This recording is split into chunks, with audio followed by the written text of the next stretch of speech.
there hardly anyone who woke up to the midnight of 15th August 1947 to hear India strikes with destiny.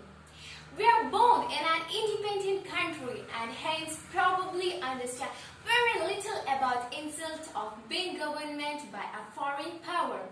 However, we are from the country, we observe that non-residential Indians celebrating Independence Day with more vigor than the people celebrating the country itself.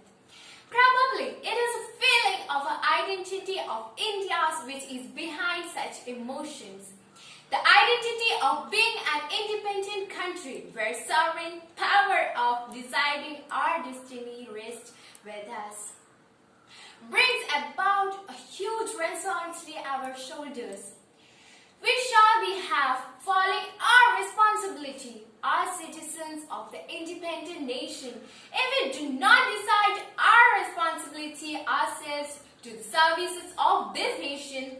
The uniqueness of India's great story is that this nation is achieving respect of the world, taking a democratic path. This is always more difficult, more painful way of achieving growth, but definitely it will be more sustainable way where we do not silence the voices to concern while playing the agenda.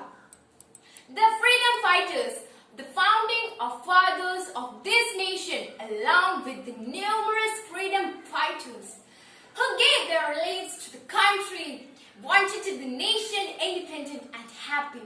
Our last 7 decades, India has emerged towards becoming a global power to fulfill it. Even each of these decide to work with one problem of our society.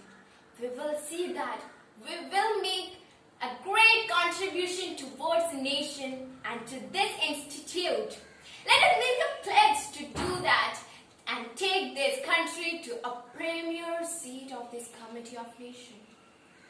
As we salute today who fought for the independence of the country and decide ourselves to the service with the great nation.